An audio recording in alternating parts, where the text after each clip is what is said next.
Mga kapuso, this is your daily reminder, huwag pong pairalin ang init ng ulo.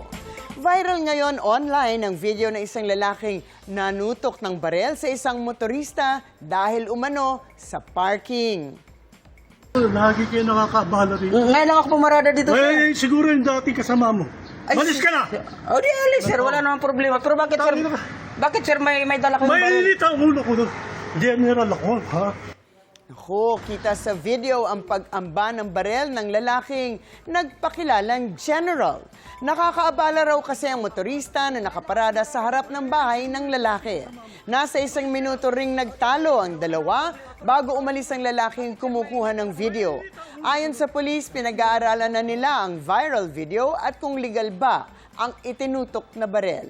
Ano ang sinasabi ng batas tungkol dito? Ask me, ask Attorney Gavin.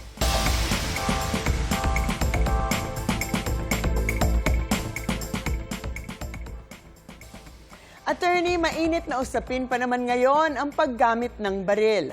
Ano ba ang sinasabi ng batas sa ganitong insidente ng road rage, lalo na at may baril na involved?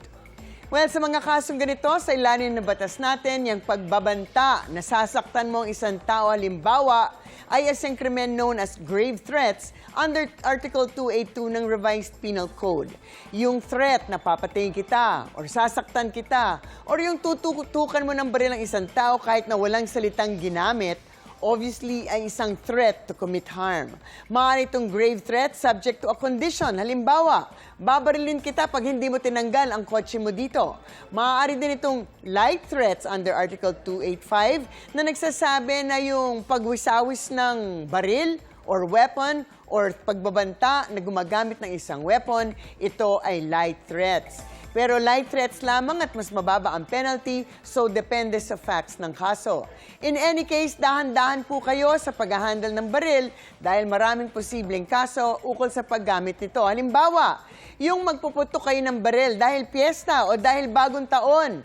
Ay nako, kahit na wala po kayong tinutukan at hindi ito aimed at anybody, posibleng alarm and scandal sa ilalim ng Article 155 ng Revised Penal Code.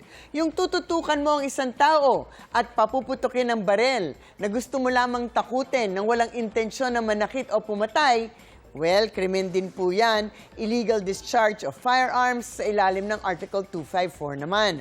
Of course, yung pagpapaputok ng barel na may intent na saktan o patayin ng biktima, of course, mga kaso na yan ng attempted or frustrated murder, halimbawa, or kaso ng physical injuries. Of course, may posibleng kaso din sa ilalim ng Republic Act 10592 o ang Comprehensive Firearms Regulation Act.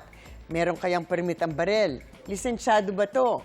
At may license to carry ba ito? Dahil bawal ilabas ang barel unless may special permit to carry ito outside the house. So, dealing with firearms is a serious matter at hindi dapat padalos-dalos. Lalo na ngayon, mainit pa rin ang panahon, huwag pairalin ang init ng ulo. Ang mausaping batas, bibigyan po nating linaw para sa kapayapaan ng pag-iisip. Huwag magdalawang isip. Ask me, ask Attorney Gabby.